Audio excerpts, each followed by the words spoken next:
Welcome, Internet, to the PixelPlay Podcast, someone's favorite gaming podcast in the world. We've yet to find them. I'm one of your co-hosts, Kaylan, aka Catastrophe, joined as always by my co-hosts, Adam at CS Radical and Chris at Jin and Chris. This week, we're going to be talking about all the games that came out today for Gamescom, or yesterday, as time of watching. We're going to talk about the ones that we thought were good, ones that we have concerns about, and just generally talk about Gamescom as a whole. If you like that, if you like independent gaming podcasts, you can find us wherever you get your podcast by searching for PixelPlay Podcast, or you can also find us on YouTube. Once again, search for PixelPlay Podcast. If you want to be part of the group, part of the show, part of the discussion, you can find us on Discord as well at linktr.ee/PixelPlay Podcast. Find the Discord, join us, we have a great time there. With that being said, let's jump into it this week. How have you both been? Relieved. For the record, I feel like that was a great intro. Like I just like that one felt like a slam dunk. You killed me right when it was the somebody's favorite podcast. Well, I mean, look, or yet to find him. I mean, look, Kaylan, for every 16 that you botch in a row, you have to have one good one. Even when a monkey with a stick up its ass slowly dying with a typewriter can eventually get it right once. So you know what? Oddly specific. Yeah, that was good zinger also, by the way. Great intro and good zinger right after. Like It's gonna be a great podcast, guys. It's gonna be a great one. Look, we've done this enough now that there's no way that we can't feed off of each other's or this bullshit now. Like, let's be real. Like we've done enough of these now that we know exactly what the other's about to say, so we know exactly what direction to take it in. 100%. And that direction 100%. is I don't fucking know. That's the usual direction that we take it. Yeah. Well, Adam, you were talking on the Discord about like a game that you were playing, and you're gonna talk about it in a side quest review. But I want to kind of quickly ask a quick shout out. Like, what have you been playing this week? So, well, I mean, first off, I finished Trails for Daybreak. It's done, 60 hours. Finally finished it. It's my least favorite, which is not saying it's a bad game. I put a video out on my own channel, so if you're interested in that, including anybody listening or watching who's interested in the Trails series, it is spoiler-ridden, but you can find it at CS Radical on YouTube, so you can check that out. It's like almost an hour, I think I ranted about it. Like, I have a lot of negative things to say about that game, but at the end of the day, it's still a fun game to play. It just wasn't nearly at the same level. It's like, you know, me playing Final Fantasy all the way up when I was a kid and then suddenly coming across Final Fantasy VIII and going, I mean, I don't hate it, but let's be real, there's a lot of shit wrong with it. That's Trails Through Daybreak. But I was trying to figure out what my next thing was going to be, and I went, okay, I need something that I thought was going to be short. Turns out it took me 3 days to get through. I know, Kaylan, 3 days is still like, you know, you playing like 2 minutes of a game. That's a long game. I know. But I ended up playing a game called Until Then, which is similar to my runner-up last year, A Space from the Unbound. It's not the same developers, but it is a Philippines-made game. My God, do these motherfuckers understand the assignment of how to make a really good SNES-looking game that also will make you fucking cry. I don't know what it is about those guys up there, but they seem to know how to just make that shit work. I don't know how they do it. And it's just one of those things that I've just accepted that I will never be able to understand. So I just let them do their thing, let me cry, and I have a good blast. And this one is no exception from the rule. To just kind of quickly summarize it for those that are curious about it now who might not catch the side quest we'll do with my review on it. Basically, it's a game about you as a high school student who is, well, I'm assuming high school just based on the setting, but it's you trying to figure out your way in the world where you are kind of going through your own shit and end up bumping into somebody, literally and figuratively, who is also going through just as much shit as you, and you trying to kind of get through it together. And you think that that's all it is until it decides to go, hey, what if we just put some real supernatural time-bending shit in there and just kind of make it interesting? So I will say ahead of time for anybody who plays it, if you roll credits, that is not the end. It will ask you at the end if you want to continue or not. Click yes, because there is a whole other game afterwards. Now, if the game stops at its first ending, it's still my favorite fucking game this year, which is my other spoiler. This is my game of the year now running. And, but it decides to go in a whole other second half. I want to say like there's 2 playthroughs to it, but to be really honest, it's just one because the credits only ever roll twice. So, but there are 2 separate full-on stories And the second one goes way wackier, way more supernatural, and way more fucking emotional, as I found out, because, I welled up at least 3 separate times in that second half. So it's a game where it's all about loss, it's all about teenage coming of age, and all about the things that you shouldn't be playing if you are not in the best of moods at that point. Let's just go with that. So if you're a little vulnerable, I wouldn't play this one right now. I try to take this on when in a little bit of a happier mood. Let's go with that. But aside from all the emotional story stuff, the game is fucking gorgeous. I don't know what it is with these games that they're suddenly making where they're like, they feel like old school, like Super Nintendo, but if they actually like were making visual novels with it. And it also takes the anime style a little bit. Like, there is some wacky little shit facial expressions that they'll do that just completely turn it on its head and make you think that you're watching a comedy until it decides to turn around and be like, psych, just kidding, you're about to fucking cry now. Have fun with that. But the only complaint that I would say, and this is how good this game is, if that this complaint that I have wasn't enough to even remotely take a point off of it, because it is a 6 out of 6. The audio design in this game is really fucking weird. I don't know if maybe there's just a lot of bugs in this game that haven't been fixed up, but there are a lot of areas where I don't know if I'm assuming it's intentional, that it's just meant to feel like you're really there in a room, because there's no music for a lot of this game. It's very, very sporadic when they actually do use music. And the audio mixing is very off. Like, there are times where, it's really, really quiet for a lot of different things, and then another scene will happen and like the ambience around you is like 10 times louder. It's fucking really weird. So it's one of those things that like I just had to push through and kind of mess with the audio settings here and there. But like, that wasn't enough to even remotely steer me away from this. So if you're in for any sort of an emotional roller coaster, I cannot suggest this game more. This will be my current shoe-in for Game of the Year unless something comes up in the next 4 months. But yeah, this caught me off guard again, which is what a lot of these visual novel sort of style games seem to do. And yeah, it's just one of those things where it creeps up on you and throws a bunch of shit at you that you weren't expecting, and you lose a little bit of moisture out of your eyes because of it, Nice. I can't get over everyone bobbing. It is. Yeah, they were bobbing a lot. It is a little weird. It takes a second getting you. Like, there's a lot of weird choices they make, but it's something that like it just completely gets rode away because the dialogue is just so witty and so well written. So it does a fantastic job with all that. Nice. Chris, what have you been up to this week? So I have played 2 things. The first, I don't have much to say because it's just Balatro again, and that's because Adam was posting screenshots of his victories. I and have finished had to go everything back in. on Red Stake that I can at this point.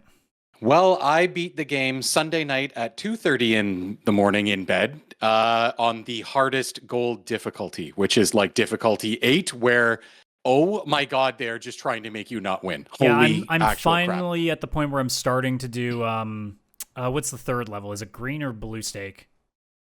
I don't remember. Either Maybe way, green? the third one where it takes away, oh my God, I'm blanking. No, because Red Stake is taking away the small blinds. I can't remember what the blue one is now. Yes. But yeah, what I'm trying to do instead is just to go through each individual deck on each difficulty first before I try to ramp it up to try to get like more synergies that are ready by the time that something really crazy gets thrown at me in the next difficulty. So I'm at least ready for that.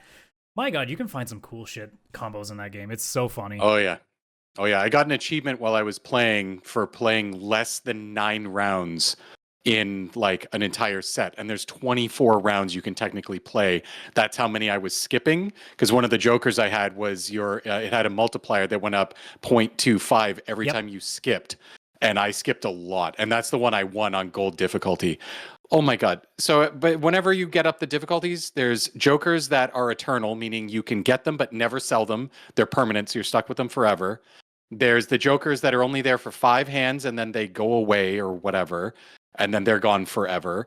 And then they add rentals where you can have the joker, but you have to pay $3 or 3 coins per round, or per per round. I can think of a couple where I'd accept that one. Yes, I had some and I accepted it, and it was funny because it ended up like giving me some great stuff. And one of the other things though was it paid me 4 coins every round, but it cost like 3 to have it. Yeah, it had that, but it also had like some other stuff attached to it. My God, like That was stressful, and it was weird the way I played it because it was actually the last two difficulties I did in bed. I fell asleep on Sunday, a work night, at like 8 o'clock on my couch, and then woke up, went to go to bed, but I couldn't sleep. I'd slept on the couch for like a couple hours, so I was like, "Oh, I'll just go on my Steam Deck for a little bit."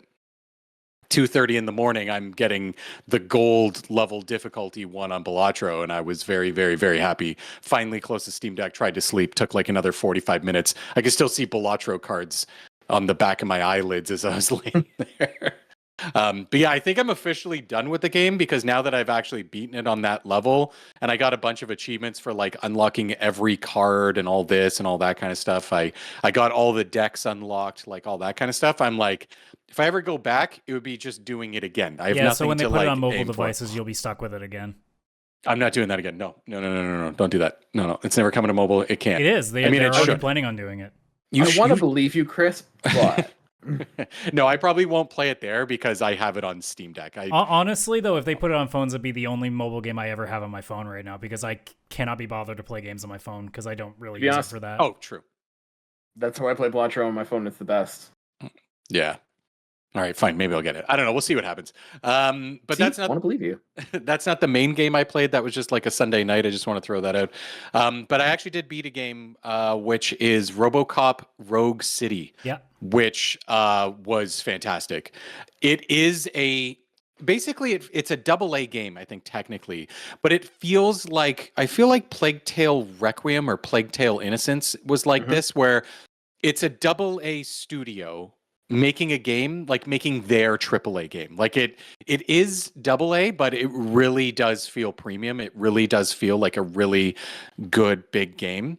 If you're a fan of the original RoboCop movies, especially the first two, this technically takes place after the second. And they got Peter Weller back to like do the voice and some other stuff, apparently. It is really good. And there are so many small details tying it to the movies. It's crazy. Well, at one point you're walking around in OCP, like in that big tower, the company that made RoboCop and kind of owns the city. In the first movie, when they're showing that Ed 209, that big robot, and they're like, oh, pick up this gun, and it'll like they were demonstrating the robot that like as soon as he puts the gun down, the Ed 209 will not shoot the guy and be like, and arrest him. But it kind of short circuits and ends up shooting the OCP employee during the demonstration. And the guy gets shot and lands on this like little display of Delta City, which is like them upgrading Detroit City and stuff. Randomly in the game, I just walked into a closet exploring, seeing if I could find collectibles and stuff like that. Or, well, like the collectibles are actually upgrades to RoboCop, so that's why you want to actually look. And you open one closet, and that display covered in blood where the body was is sitting there just in a janitor's closet. And it's just like, you would have no idea what that is if you've never seen the movies. But if you have seen the movie and remember that part, you're like, oh my God, that is so sick. Like, and it's so spot on where it's like, yeah, this corporation would, after an employee died and all this happened, just take the display, throw it into a janitor's closet and close the door like nothing happened, right? But gameplay wise and all that kind of stuff, the game is so good. It isn't without its faults. It does have that like AA kind of couple things that you will run into. For example, when you load the game on PC, it takes a good like 3 minutes for the shaders to load up every single time. And I have my frame counter going. You'll load up the game and it will be 11 frames per second, sitting there like barely moving. And it's just the main menu.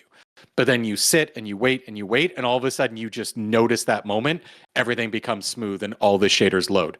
There's no warning in the bottom like shaders loading, nothing like that. You can technically start the game and it will be like totally just 11 frames per second because everything hasn't loaded in.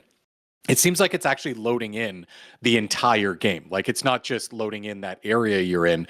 So it's good and bad because some games do it when you're walking around, the shaders will load and there's all that stuttering. No stuttering in the game at all. It's because, of course, you're waiting on that main menu, just waiting for everything to load in. So there is like that kind of stuff. But my goodness, like playing as a first-person RoboCop game, it is exactly what a RoboCop fan would like. In the movies, you'd see RoboCop when you through his eyes, it looked like you were looking out at like a CRT TV, and there was all this stuff in green. it's a first-person shooter. It's not like that until you go to right, like obviously on PC, but like left trigger or right mouse click when you're aiming in a first-person shooter. You don't just get the actual aiming of the gun, you get that whole screen. You have the CRT look, all the characters or all the enemies on screen, like the green box starts going, all of them, which is in the movies. That's how RoboCop would see where everybody was. Like it's the exact same thing. There's even an achievement that's a little call out for RoboCop 1 and 2, or maybe just 1, where it actually shoots a guy like in the genitals through a girl's dress because he's RoboCop and can be so precise. There was an achievement to literally like shoot someone in their genitals. It happened and the achievement popped and I like nearly died. It's so good. Like the character models, the story was really good. It actually feels like a proper RoboCop 3, and it ties the events of the end of RoboCop 2 into RoboCop 3, which is nice. But yeah, like first person shooter wise, graphics wise, just like it's got a bit of an open world vibe, whereas this one part of the city you can walk around, hand out tickets, and do small side quests for experience, which you use to upgrade RoboCop.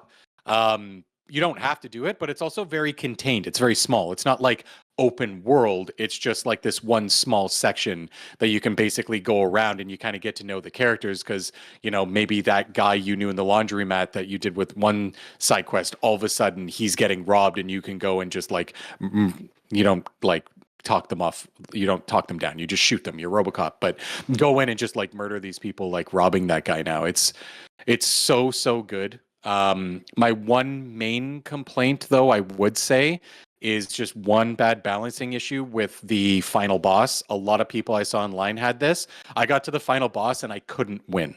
Like all of a sudden the difficulty, and I was playing on easy too. That's the crazy part. Like I was on normal. I did bring it down to easy to just like get myself through it a little bit quicker. But it was still very fair. On easy, it was like you just felt like a god, which again, you're RoboCop, you kind of are. But then all of a sudden I get to the final boss and I can't win on easy, no matter how hard I tried. And then when I went online, apparently there's this one upgrade you can get. There's all these different motherboard chips you can get. And they have all these different changes, like, you know, your bullets now have armor piercing, or you can add more damage, or they can be armor piercing. They can be piercing and go through one person and hit the person behind them too. Lots of that kind of stuff. But there was this, in like 5 levels back, level 22 out of 27, there was one motherboard that had unlimited ammo. The gun never stops firing. If you hold down fire, it just keeps going, and never need to reload. So basically, you hold down fire and you just infinitely fire out of RoboCop's gun. In every level, it was so overpowered, it was ridiculous. Like, this is, I get why it's in it. Like, you can kind of find it. It's a little hidden. It's kind of like go back and play it again, but like as a god, like go back in like god mode as RoboCop and just destroy thugs and everything like that. It's very cool and everything. But that was the only way I was able to beat the final boss on easy, was to go back, load a save from 5 levels ago. Luckily, it saved every level. Go back 5 levels, get that upgrade that I missed because it was hidden in a drawer, apply that upgrade, and then god mode for the last 5 levels I'd already done again, and then beat the final boss. And then when I did it, I was able to beat him first try with like not much stress. And that's my only issue. Like, if you've put the game down to easy, and I'm not saying that final boss should be easy, like have a bit of, you know, make it a little difficult, but to the point where I tried for over an hour and I could not beat the final boss. It was just destroying me way too much. Yeah, it's just not a good balancing issue there with that final boss. That's the only issue I have with the game. It's easily fixable by finding this one upgrade. But again, finding that upgrade makes you too overpowered for the rest of the game. So it's kind of like, you know, a bit of a toss up there with the end. But the rest of the game, I promise, if anybody has any interest in RoboCop, like story or just the original movies are cool or anything like that to you, you will absolutely love this game. It is definitely just like a RoboCop fan's wet dream. That's the best way I could put this. And if I was to give this a score, it's like 5.5 out of 6. Like, it's so close to 6. That final boss is the only issue. I guess I could take away a full point, but it's like either a half point or a full point just for that one issue. Everything else, honestly, I think the game is perfect as is. Nice. Awesome. I mean, it was no games were played here this week. We were just kind of busy with a bunch of family stuff. So I'm still plugging my way through Prince of Persia and still loving it. I think that game is awesome. Really fun to play. Like, I want to play it right now. But yeah, haven't played much. Got really nothing else to report. Just in a holding pattern until Star Wars. Yes, that's soon. Yeah. Soon. But you know what else is soon? Bunch of games coming out. A lot of them that we're seeing at Gamescom. So I don't have any rhyme or reason. I figured we could just kind of go through and just talk about some of the big ones, kind of throw ones out there, and we can talk about it as a group. The first one I want to start with. Man, I feel bad for Gearbox. I do not think that this is the announcement they thought they were going to have. I think they were like, man, the Borderlands movie is going to be such a high, and we're going to be like, hey, Borderlands 4. And that's obviously not what we got. We've got a dumpster fire of a Borderlands movie, and Borderlands 4 comes out, and I don't think anybody cares. Do you guys care? No, I don't. I don't at all. Even I haven't without even the played movie, Borderlands I 3. don't care. I feel like once upon a time, like it was Borderlands was neat because it was cool art aesthetic and doing like a co-op multiplayer like was kind of new. I feel like it's just been done to death now that there's just so many that it doesn't really matter anymore. And like, it seems like that way too. I don't have know this if the ready. crowd as a whole was maybe dead through a lot of that show, but like there wasn't much reaction to this one, especially. It was like pins and needles as soon as that trailer was done. Mhm. Well, like it's also because like this has like a weird, like serious tone to it where Borderlands is usually goofy and stupid. Like Yeah. not in a derogatory way, but like it's kind of stupid. Yeah, it never takes itself too seriously, or it'll Yeah. have like satire, more humor than anything else. Mm-hmm.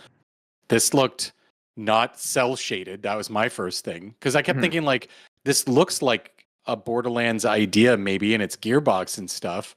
But Mhm. I saw the planet, I saw like everything happening. I'm like, none of this is in the Borderlands art style. This Mhm. looks like a serious tone, real graphics game. This can't be Borderlands. And then it showed the mask, and it's like, what? We're having Yeah. a serious Borderlands? Is that what people want? I don't think that's what people want. Yeah, Even like, if they did another depending on what they're Borderlands. looking for, like this wasn't the right trailer. If what they were trying to do is like it's more Borderlands because that they failed at the assignment here. I think they were hoping that there was going to be hype from the movie, and they're like, "Hey, you love the movie. You're all pumped up from the movie. Guess what? There's a new one." Then they probably should have had better care looking at what they were doing with the movie. Maybe. Maybe if they gotten in there right away and said, "Oh, by the way, Kevin Hart is rolling. That doesn't make any sense. Can you please do something different?"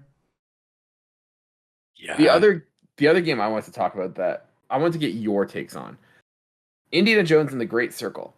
I'm excited for this game. I love Indiana Jones. I think it's super cool. I want to play Indiana Jones.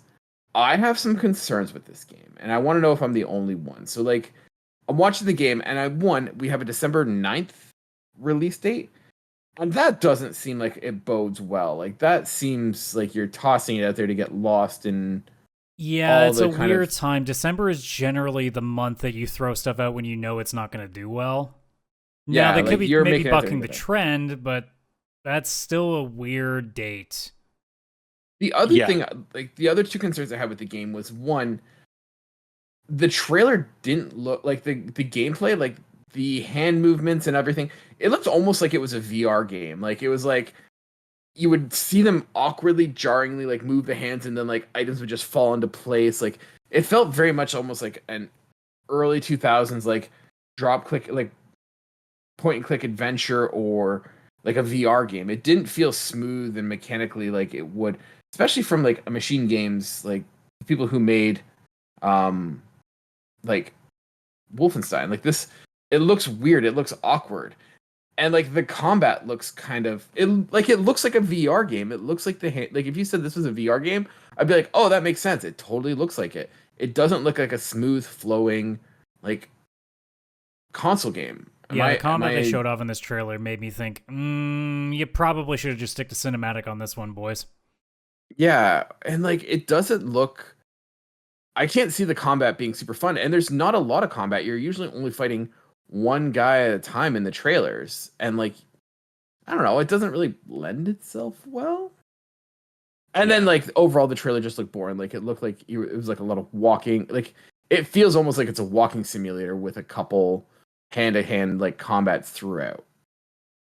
Yeah, like again, this is one of those kind of games where it's like we've had this conversation before too, but like open world games or like these really massive games need to fucking slow the fuck down, because sometimes like the old days of what we used to have where it was just small segmented levels, considerably like what Doom is to this day, makes a lot more sense because it gives you a chance to have a much more finite created experience rather than something that's just a bunch of places with a bunch of enemies, with a bunch of things to do that are copy and paste objectives. Like, I don't know specifically what they're looking for in this, but like every time that I see more, I'm just like, so it's Starfield but Indiana Jones, which to me just means so it's a lot of open areas with a lot of mundane combat with maybe some interest here and there, but like everything the first trailer from, I believe it was the Xbox conference, to what we got now is making me suddenly go, yeah, I forgot this is Bethesda making this game. I forgot that I don't trust them very much still.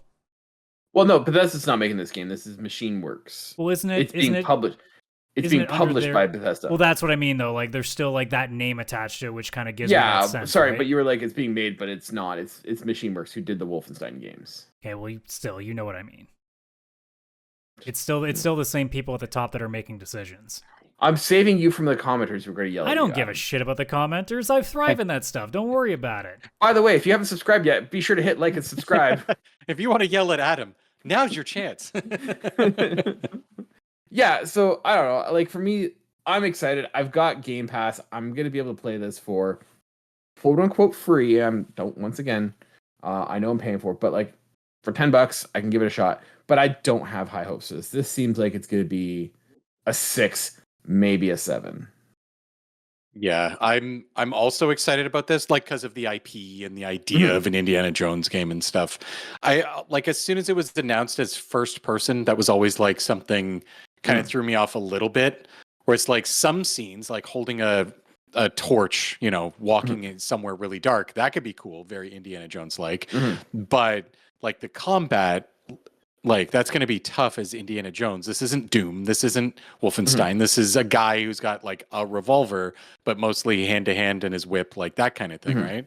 And I did notice like some of the punches, like I saw the way the hand movements looked in the combat, and it did look weird. Like I remember it looked one like of the wrestling punches. It looked like he wasn't actually hitting him. Yeah, and like his hand like came up like here, like he punched him, but then his hand is like here, almost like right in the center in front of him, and it looked awkward. Like it looked like the placement was wrong for the animation, and so it's definitely got me a little worried for that. And I have a feeling that in the end, this game for me might be where it's enjoyable enough. Like you go through it, it's a 7 or something. Maybe the gameplay is a 6, but like you're there for the cutscenes. You're there for the story and the cutscenes, and it's like deal with the awkward combat until you can get to the next cool story piece. Because I've been dying for a good Indiana Jones movie, and obviously Harrison Ford isn't 30 anymore or 40 or whatever he was. So like this is probably the best chance we're going to get at a cinematic Indiana Jones story,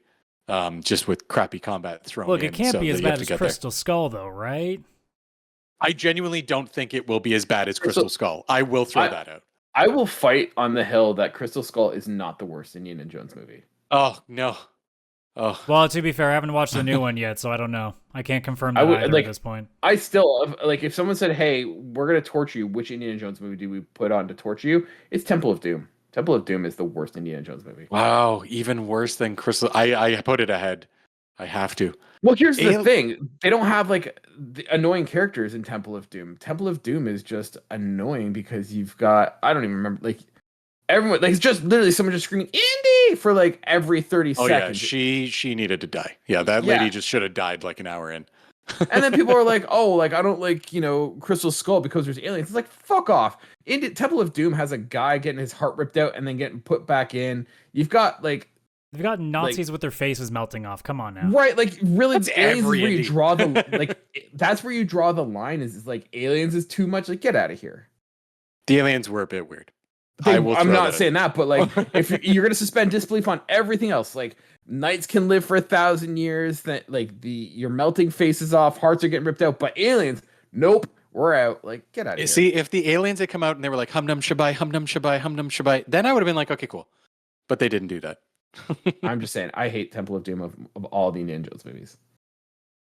It's not a good one. I do agree that it is not. It is not the key one. Yeah. Are we maybe like kidding ourselves? Like, there's now what 5 Indiana Jones movies? And Really, only two are good. Really only good. 2 are good. Yeah. We're all fighting over which they ones should are have they bad. should have realized that, you know, like a lot of things, 3 should stop. But then again, Hollywood has been out of ideas for about 50 years now. So Yeah. Like watching Indiana Jones, you know what it gives me vibes of? It gives me vibes of like Oblivion and Skyrim, and not in like the good ways, like the jank of Skyrim. Which is even and worse Oblivion. considering that's supposed to be a first-person shooter in some ways. It's like, yeah, we kind of need that to be fluid. Yeah. I don't think it is a shooter. I think it's a first-person brawler, and I don't know how I feel about that. Yeah. Yeah. And like Skyrim, we forgave it because it was 2011. That's as Because far you as could we be a got. stealth archer. You could be a stealth archer. In It is Oblivion, stealth archer. Oblivion Cool. we accepted because Patrick Stewart's in it. So Oh yeah, 100%. But he may be in this. We don't know. The last big thing I want to talk about, and I'll throw it off to you guys, is Secret Levels, the Amazon Prime show. Oh yeah. What a brilliant idea. So if you don't know, this is basically like the same creators of like Love, Death, and Robots. It's like small iterations. I think there's like 10 episodes, and each one seems to be built on a world or game franchise. And so it's like short standalone videos for different games. And like the first season includes like Armored Core, Concord. Stop trying to make that happen, Stoney. you know what? That'll probably be Crossfire. the only good thing about Concord, honestly. I'm actually That's probably willing where they to got the watch that episode because that might actually be good. Yeah. So they got Armored Core, Concord, Crossfire, Dungeons and Dragons, which I don't really. That's not a video game. They Get already outta made here. that movie. No. Exodus, Honor of Kings, Mega Man, New World, Aterum, which I get it. Like Amazon's paying for this. Pac-Man, don't know how that one's gonna work. That's going to be the best episode. I PlayStation. don't know what y'all are talking about. I said that's going to be the worst episode, and we all know that's true. PlayStation, and I like some people are saying like God of War, like I see Kratos in there and stuff. Yeah. I saw Ghost of Tsushima in there, like that's gonna be cool. I think it might just be a general PlayStation-esque show. I don't think it's gonna be based on a certain game. Sifu, Spelunky, Outer Worlds. I swear I saw Warhammer 40K in there. Yeah, it's there. Yeah, so like Oh yeah. Space Marines were in there. this is such a brilliant idea. Like takes like stories from different like video game worlds and just make one episode. Make it an hour. Tell like it's like a DLC of a video game. Like, hey, we're gonna tell you a little story in this world, right? We're gonna take this game and this world and make a story in it. Like, don't make it a 2-hour movie. Don't make it a 10-episode miniseries. It's just one episode. And if it flunks, who cares? Go to the next one. I am so excited for this. Yeah, I think that might be my favorite thing, oddly enough, from the whole reveal, like from the whole Gamescom. Like, I think it's such a great idea. And like, I would never expect to see a show where there's going to be an episode about Mega Man, because that was definitely in there. Well, and the upside too is like a show like that, if any of those episodes hit, that's a potential game purchase now. So like that is a huge thing for any of these developers or any of these publishers. Like that is a huge gain for them. You know, so I mean, Sony, maybe that's why PlayStation is like, it's just going to be about a bunch of them. So Sony's like, here's a shit ton of our stuff. Go buy all of them. Yeah. Oh yeah, like it's crazy to think that all of these different franchises like would also come together on one project. I feel like the last time I saw multiple Amazon games, yeah, Amazon money. That's probably why. But yeah, like I was thinking, I'm like, when was the last time I saw something like this? In my brain, the last thing I could think of was like Wreck-It Ralph, where like multiple games, like Ready franchise Player One characters. would be the other one. Oh, Ready Player One. Well, Yeah, then I got true. the answers for you. Amazon money, Disney money. Boom, problem solved. There was also, don't forget, Pixels, the Adam Sandler. I'm sorry, That what are we was all- talking about? What are you talking about? That was like Tetris and Pac-Man being like, we're still relevant in the movies, pick us too. And we might know Love you're the not, video shut up. games. And then we're They're going to watch playing the all episode on of their Pac-Man in Nintendo. this show, and we're going to be like, Pac-Man, where have you been, man? Where have you been? In Pixels. Shh, shh, shh. Wait, Watch you're the sequel to Pac-Man? Pixels. You're Pac-Man. I like that. Oh yeah, I'm Oh, very I'm excited excited for to that see. show. Very Yeah. cool. Very cool idea. Yeah. And yeah, like Adam said, it's a good opportunity to get your game out there. Like, there's gonna be people who are seeing Armored Core for the first time, or like, I just want to see space. I just want to see Warhammer 40K. Like, Oh yeah. Space Marines. That I'm I've said legitimately before, shocked there hasn't been like a main, like its own like big TV series or even a movie yet. At least They're that working I on can it. think of. Working it. Henry Cavill's working on- doing it, man. Yeah. He's trying so Well, I mean, hard. like, Our there Lord and hasn't been Savior. like any trailers or anything. Like, I'm surprised that hasn't happened already, to be honest. With the amount of games that they've shelved out now in that franchise, you'd think there would have been at least like one TV series or movie already out. Yeah. See, Warhammer 40K is like one of those things. Like, I love that IP, and I just can't get into the game. Like, I can't do tabletop Warhammer. It's too expensive. It's too complicated for me. But I'm all about. I'm on like the fringe of the Warhammer universe. I love everything about Warhammer except the game itself. Like, everything else, I'm in for. Like, video games, cool. Show, cool. Like, I'm even tempted to read some of the books. If you guys are watching this and you know like Warhammer 40K books, like leave the comments where I should start there. But like, Whoa. I love that universe. I just can't get into the tabletop. Yeah. I would, book series on that. I never thought of that, but that would be probably pretty good. They have a whole bunch. Like, I think there's like a whole series. I just don't know. where Oh, to jump damn. in. But Damn. I mean, it's so cool. Like, the 13-year-old boy in me is just like, fuck yeah! Like, aliens and space marines fighting in the future. Like, hell yeah! Sign me up for that. Oh, yeah. That's like the big ones that like.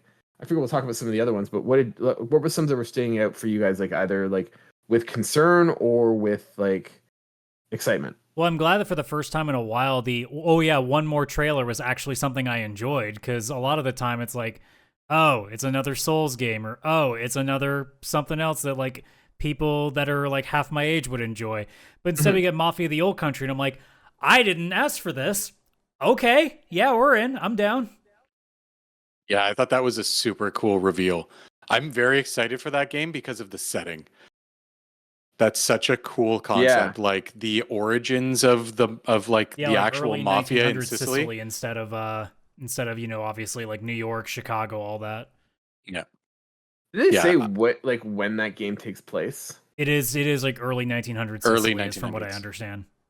Because like my thought is like, how does that game play? Because you barely have cars. Like guns are basically like. It's just Red Dead Redemption 3, that's- man. What are you talking about? Yeah, I guess It's like that's that. true. Yeah. Yeah, you know what? I stand corrected. My apologies. Side So it's, quest. Go make wine. It's Red Redemption 3. We're redeeming here. I like how the Sicilians sound like they're from New York or Well, Boston. where do you think they came from? The Sicilians came from New York. No. Where do you think? Sorry, where do you think New Yorkers came from? It's like Hey, Yeah, I'm the history of back in the Italy. old country. What am I? Italy was only founded in like 1911. It's very young. Yeah. I mean, other than that, the other like real big one for me is just seeing more Monster Hunter Wilds. I keep saying one of these days I'm gonna pull Chris into this world and we're just gonna die just tragically together. But you know, it seems like this is the one to finally start it. It's funny. I wrote Monster Hunter makes me want to try Monster Hunter. That's the note I made. Well, I mean, look, they're definitely changing up a little bit, because for those that are veterans to Monster Hunter, like a lot of the monsters generally are just, you know, your typical dragons, you know, like a lot of like either, you know, griffin level beasts. Like they're always like 4 feet, you know, villains. Then they drop a fucking spider on us now, and I'm like, okay, that's terrifying, but also, goddamn, do I want to see how that fucking acts? Because Monster Hunter Ironically, though- bosses are generally really like it's like Soulsborne-ish, but co-op multiplayer. And some of the ways these guys behave are so unpredictable, and I'm thinking, oh god, a spider now with 8 legs? Oh good lord, I'm not gonna have any idea what they're gonna do now. I was actually looking at it. Once again, the spider only has 4 legs. Shut up. It's not a spider, not for real. Yeah, this is like, I want to play this. I do. I feel like I've got a bunch of Monster Hunter I could be playing right now, and this makes me want to go back and actually try those. When I see this, it's crazy how instant this is a Capcom game. Like, it's the same facial like software that like Resident Evil and stuff has now. I always see it, and then I'm like, another Resident Evil game. Look away, and then I'm like, ooh, Monster Hunter. Keep looking. Like it's it always like throws me off like for a quick moment. But it does look cool. The monsters do look really cool. Well, I mean, because the biggest part of it really is just the idea that you're going on one mission to the next, taking on a bigger and badder monster, and just eventually you're re-equipping yourself to get stronger and stronger. So it really is just like, you know, a journey of overcoming. Yeah. Which usually also entails a lot of getting your ass handed to as you try to figure out how the hell to kill this thing. Yeah. Yeah. And also a cat that makes food for you. How can you hate it? Why can't cats really do that? No, they just not the closest you'll get to making food out of them is when they either throw it up or when they knock it off the counter. Chris, I'm going to disappoint you. Even if a cat could make you food, it wouldn't. Cats have pure nothing but disdain. Yeah. I don't know how I upset them, but I did. A cat would be sitting there like eating craft dinner and be like, I made craft dinner. Do you want some? And you'd be like, yeah. And you're like, great, make it yourself. Now I want craft dinner. That's a weird transition, but it is how I feel. It's not the weirdest transition we've ever done. Oh, definitely not. Definitely not. I want to talk about this week's sponsor. This week's sponsor, craft dinner. God, I would die for that. That would be God. They'd be like, how much money do you want? I'm like, lifetime supply. That would be it. They're like, oh, money? No money. One game I forgot to mention that I'm kind of disappointed with is Dune Awakening. I go back and forth on this game, and I think I just want a Dune game, but I don't think I want this Dune game. Like, I think about Dune, and it's weird that we don't tap this IP more. Like, it works absolutely perfect. Intergalactic war, God of War kind of esque experience. Cool tech, cool weapons, cool combat style. It's ripe to just make some cool games, and like it's such a vast universe. And the best we get is like an MMORPG. Like, come on, Yeah, come on. We could like this. Dune seems ripe for a single player like campaign experience. Wait, we Like, can't Sony, charge get on as this. much for DLC and season passes if it's single player, Kaylan. I know, but I'd buy it. I'm not gonna buy this. yeah. I would buy a single player story, like a big one for Dune, 100%. MMO, no. Like I got Final Fantasy 14 if I need an MMO, and I wouldn't go find another one. It would be really tough to find one I'd actually care enough to go into. But you're not Yeah, that's the thing. understanding. It's not for you. It's for like the only 10,000 people that'll actually stay playing this game and throw $10,000 into it. Yeah, like it's gonna have a small fan base, but that fan base will put enough money in there that they're like, yep, financially we made the right decision. Suckers. Yeah, Yeah, because this like I'm could just like be looking cool. at it, like this guy's just gonna like basically snowmobiling on Dune. Like that's not how you do it in Dune. You're You probably don't going to be like, Star Wars Outlaws will do it better. Well, no, technically Star Wars Outlaws would be like a better way to travel in the Dune world. You don't want to be making vibrations on the sand. That's how you get sandworms. Yeah. So. Yeah. Yeah, this I didn't look great. Yeah. I just feel like, and like they're using guns. Like you don't use guns in Dune. But all, like, but shields. this is North America gaming culture. There have to be guns. Yeah. It's an Has to MMO. be We have to have rockets. This is guns. not Dune. You don't, Rocket but you packs don't and sniper understand. rifles. This is gonna make it better, Kaylan. Also, please buy our season pass, please, please, please, please, please, please, please. The PixelPlay Seasons Pass. No, I just like, it's just one of those things. It seems like such an obvious like make a Dune game, and this is the best that they can do. And it's kind of like, ugh. Take Dune, but like mix it in with PUBG or something. You know what I mean? And then they're like, all right. Oh, and there's crafting. Like there you go. You can base build. So Sorry, I make it understand what Fortnite. Kaylan actually wants. Kids- Kaylan wants a third-person stealth shooter in the Dune universe, so it's a Splinter Cell, but not actually Splinter Cell. I mean, it kind of works with the Fremen if you wanted to go that route. Like you could do it. Yeah, but I need Fortnite building in it, or else it's not a good game. Well, that's the other thing about this trailer too, that it looks like it's checking off way too many mechanic boxes. Where it's like, guys, Yeah, please just developers, I'm begging you, for once in your fucking lives, Pick a lane. just pick pick a a lane. concept and stick to it. Why is it that we have to check boxes with mechanics now? It used to be, we used to bitch about in the like mid 2010s about like, oh, now everybody's trying to be diverse and everything all the time. And now it's like, no. Now they're just trying to be diverse of game mechanics, which is 10 times worse. Let's be real. Because it means none of You know them what? are any good. I'm watching this. I just want Ubisoft to make a Dune game. That's what I want now. Like Good, this cool. looks They like can, it. Like, dash your enjoyment of something else too. nah. I like look at this and like this looks like just like the Avatar game. Like I can just see like that's the thing. I want Ubisoft to make just an open world I can go explore in the Dune universe. yeah. All right, well, they'll release Or it in early December, and it can be just as bad as all the other ones they released in early December. I stand by it. I like Ubisoft games. I don't care. I'm not ashamed to admit Well, it. you've already admitted that you would play anything if there was a Star Wars label on it. So we clearly know that when it comes to certain licenses, That's you don't not have any sort of entirely gauging true. here. Yeah, that's Not only entirely 97% true. Yeah, I didn't play that Star Wars Galaxy mobile game. Thank you very much. That's because I didn't even know that Ubisoft didn't existed. make it. Galaxy Heroes, or whatever it is. Oh, I do know that one. Yeah. Yeah. One thing you guys we were going to talk about as well, kind of just going back to when we were talking about before the show, was the Marvel's. What the hell is it called? I can't Marvel find it. Rivals? Oh god, yeah. What do you guys think God. of this? That looks boring as shit. It What looks the like hell? a game that should have come out 10 years ago. The shooting doesn't even look satisfying. It was just like pop up, pop up, pop up, pop up, pop up. Like I did not enjoy what I was watching at all. Like it genuinely looks like somebody at Marvel Studios just got a couple of people around and be like, okay, guys, make us a multiplayer game. And they literally just looked at Overwatch and copied their homework. Yeah. Yeah, And like, not even as good and fluid. I feel like they just looked at it and they're like, man, thank God Suicide Squad came out because we don't look like the worst like arena shooter like game. Yeah, this year. maybe that's the real play is they're just trying to see who can make the worst superhero game. Yeah. Like Because this is right up there Avengers with came out, Concord. that was real fucking bad. Then Suicide Squad came out, that was real fucking bad. Now they're like, all right, somebody toppled us, we gotta fix this. Yeah, this looks dumb. Yeah, I I'm don't done. get I'm it. done with Marvel. Like Marvel, I feel is just it's at the end. How is Captain America jumping in space and throwing his shield like that? Like, what the fuck? Like How's he also breathing? Marvel, while you're busy doing shit like this, why can't we have another Marvel vs. Capcom? They do have a Marvel vs. Capcom collection coming out, but there's nothing new on it. But at least they're acknowledging that it's a franchise that exists. But yeah, like you look at this, it's fucking Overwatch. Like let's be real, it's just- fucking it is. Overwatch.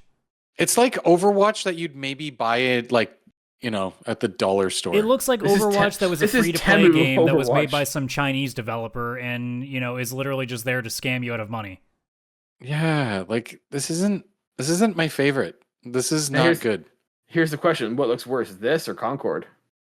This, honestly. Actually, if I had to pick one, it would be this. That's what I'm thinking. I think This is Concord way is, more like, looking at insulting, this- too, because it's actually taking an established license. At least Concord, they were trying to create something.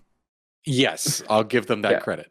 Should they have made Concord's it? like, And I'll thank still say it. God that came The out. trailers that they've done for it have been fantastic. I just don't give a fuck about the game. Well, That's why Adam, the I've got good episode news. in Secret Level is going to be fucking amazing, because it That's what I'm works. saying. If you're excited for that, I got a show for you that you're gonna love.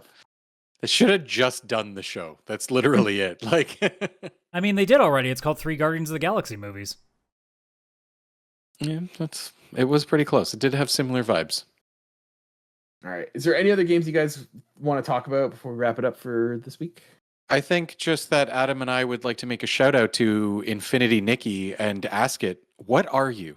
Yeah, please. What? You've had enough of these trailers out now. Can you please just let us know what the fuck you are? Like, are you a fashion game? Are you a Pokemon game? Are you an adventure? Are you Genshin Impact? I don't know what it is. I can't tell. I just know I want it, or at least I want to see it.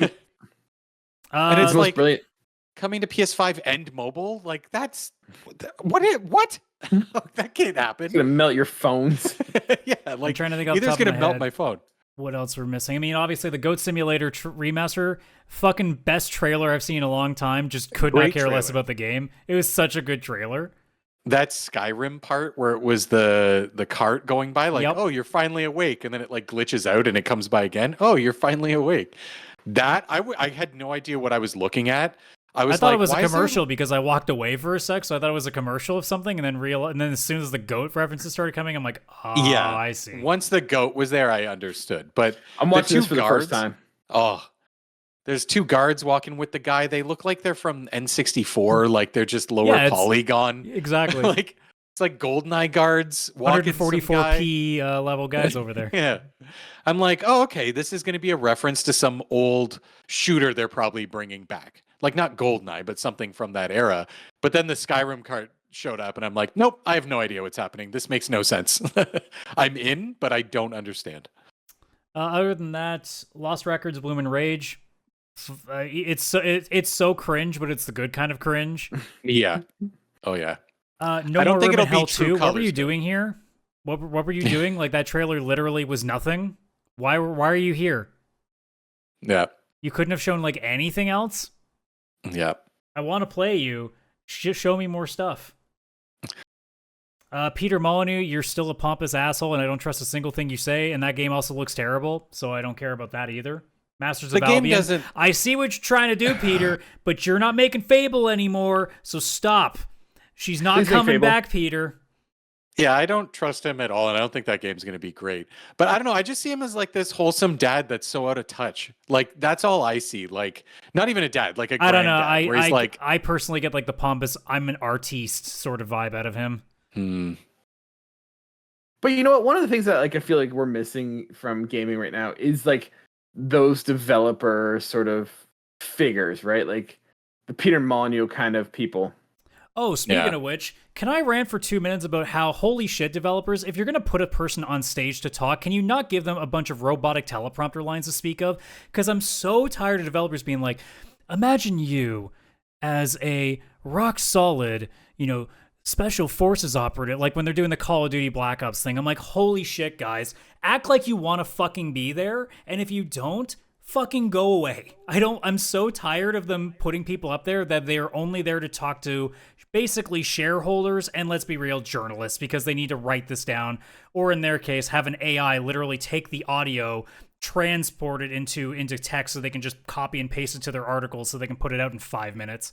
But like, I'm so tired. I'm gonna play devil's advocate. Go, no, you finish that. I was just saying, I'm so tired of like, I miss Kevin Butlers of the world. I miss your Aisha Tylers, because at least it made the boring games interesting. Jeff has no actual like interesting part of his personality, but at least he sounds like he enjoys being there. Whereas like most of these other developers, some people say, well, maybe they're nervous or whatever. I'm like, that's what you have PR people for. That's what you have community managers for. That's their job.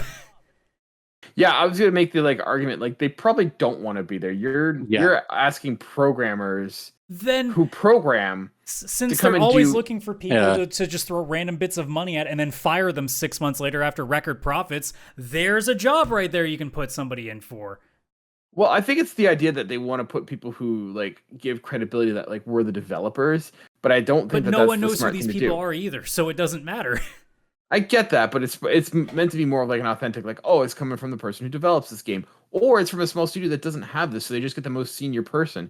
But like, no offense. But this was Call of Duty Black Ops. No offense to them, but you can do better. Yeah, but it gives that level of credence of like, hey, you're talking like it seems more truthful or trustworthy because it's the person who's building the game. But like, you're sending a programmer to do a PR, to do a marketing, to do a sales job, right? And those are two separate things. Like, as someone who is in sales, like I'm happy to go up and do a presentation and can make it sound exciting and enthusiastic. What I can't do is program a video game. But then I my don't try to argument go in is, that sphere. listen to most of these speeches. They have nothing to do with programming. They're just saying what you do in this game. That is a very easy thing for someone who can talk about. Yeah, but the problem is like if you look at that side, what you just do is like, here, we're gonna listen to like Jeb from marketing talk about Call of Duty. You don't have to say he's from marketing. You can just have a guy show up on screen, just say so-and-so from like X developer. You don't have to say that, oh, they're lead programmer. Just say they're from the company and just have them be cool. Yeah, I don't know. Like, again, I keep going back to Kevin Butler because that speech that he did at the Sony E3 press conference is stuff of legend because it makes you want to fucking play the games they're talking about. But when, no offense, I don't care about Call of Duty Black Ops 6 that much anyway, but when I have somebody being like, this game takes place in this place and also involves you overthrowing a counter or a terrorist plot, like, I don't fucking care. Give me someone to make it like, dude, do you not think that they could have paid like $100 to a Twitch streamer that could have literally gone nuts about this game for 30 seconds?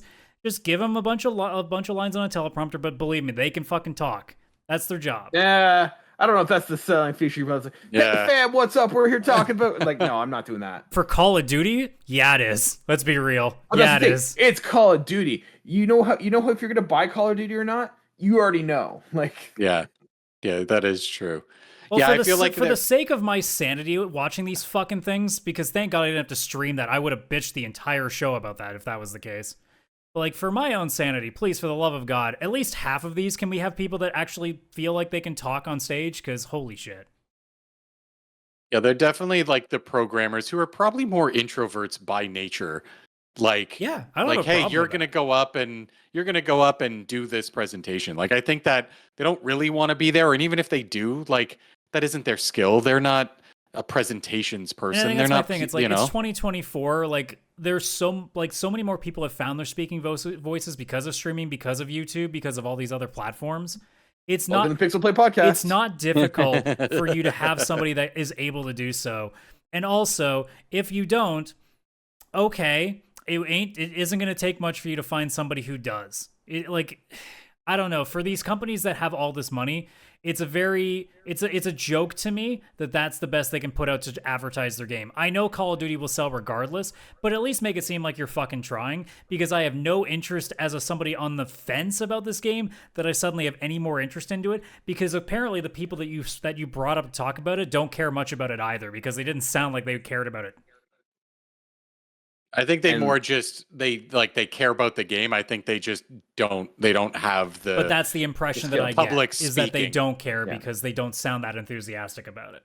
Because like, and developers and publishers, if you're interested, we also sell our services ranging from free up to $1,000. dude, I'll fucking shell for anybody. Yeah, you kidding me? I'll fucking talk about Call of Duty for 30 minutes and go nuts about it. Dude, I can do that shit. I can bullshit with the rest of them.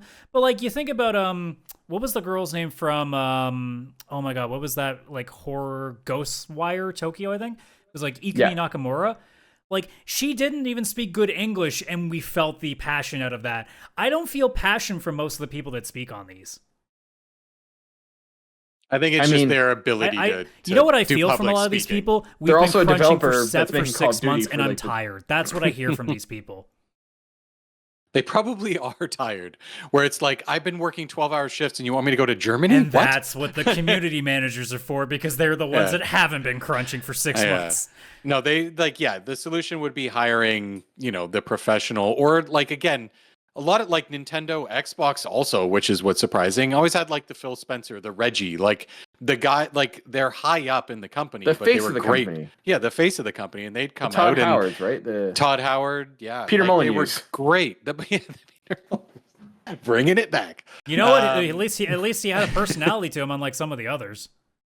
Yeah, he had lunch with Jeff. I like that they talked about having lunch together during. What do you think they had for lunch? Something Sushi. I can't afford. Peter Molyneux seems like a tuna melt guy. That's an expensive tuna melt, then. Yeah. Tuna melt and water. Peter Molyneux orders water. I will also say, this is kind of going into the next thing. Are you done with your rant, Adam? Yes, I'm done. I will say also, one thing I wasn't expecting from this, or like one small thing, was me liking a VR game. I actually find that the Batman Arkham Shadow game looks a lot better than I was expecting it to. It actually looks like a mod for the original game, but in VR, and it like didn't look awful. It looked kind of cool, and it's probably not as amazing. Like it's a trailer and stuff, but I mean, for a VR game, it might be really, really good. It's just, again, comparing it to what we have now, because we're still in that infancy. Yeah, 100%. But it actually looks decent. Now, would I ever buy a Meta Quest 3 or whatever it's exclusive to? Hells no. Like, I'm not buying any VR basically at all anyways, but especially going that way. You're But gonna get that sweet $1,000 check for speaking for Call of Duty soon, right? When Kaylan said free to $1,000, I don't know if they're going to give us the full 1,000. Well, I figure like if they're looking for free, that would be me, and if they're like $1,000, they're going up to you. I mean, trip for Call of Germany. Duty, it's going to take $1,000 at least. There are some other games where I would do it for fucking free. I just said free for me because I'm narcissistic and just love the attention. So. Oh yeah, I would do it for free, and the free trip to Germany that would be included. Well, yeah, that would be more than $1,000. That would also be fair. Yeah. I'll take that. Yeah, I can tell you, I'm buying more than a tuna melt at lunch, Jeff Keighley. You go and there's literally only tuna melts. I mean, remember, Jeff listens to the show all the time, so he'll know ahead of time, right? Yeah, shout out to Jeff for being an awesome guy who's very generous. Just throwing that out there, Jeff, in case you're listening. Yeah, we love your show work, Jeff, and we're really excited to have the opportunity to work together. What a swell guy. Thanks for liking and subscribing. Yeah. Join the Discord if you want to talk to Jeff Keighley. If you want. Do I have to create an Asterisks. account now that just says Jeff Keighley on it? Or do we need to that's- find like a that's- Discord bot that will just opens too many answer? legal holes. That opens too many legal holes. You have to just make it as like maybe Jeff Keighley. Yeah, maybe. We'll get a Is not bot Jeff every time Keighley. somebody just types in Ask Jeff into the Discord. It'll just pop up Doritos and Mountain Dew, and that'll be it. Just gotta find someone named Jeff Keighley. Like it spells it Jeff. Yeah, like a normal Jeff name. Yeah. Yeah, his last I'm name is spelled Jeff Keighley. Keyley or something like that. Yeah. It's all about loopholes. It's all the loopholes, just all of them. I at one point wanted to make a pod when we were first starting the show. I wanted to do like a guest do one where it's like join us next week for a special guest, The Rock, and just literally have a rock sitting on my desk beside me. Oh, that would have been amazing. You guys should have done that. Oh, so much attention would have been brought to that episode. That was the one. That's the one. You guys may have been at Gamescom. Let's be real. We would have gotten like 6 more watches. 6 watches and a cease and desist. Guys, that could have been the difference between us doing the podcast like this now and you guys being invited to Gamescom and seeing it live today. Could have been that. Maybe. That could have been the We one. can only go up from here. We already hit rock bottom. I don't know how many episodes ago. See, rock bottom. There's so many things we could do with this rock. Just put him right back there beside the PlayStation. Put googly eyes on the rock. And then at like Halloween, we dress him up in a black turtleneck and a fanny pack with a gold chain. Oh, so good. So good. Well, I think that's a good spot to wrap it up on. Because we're just devolving into It was a rockin' It's a episode, rock. okay? It was.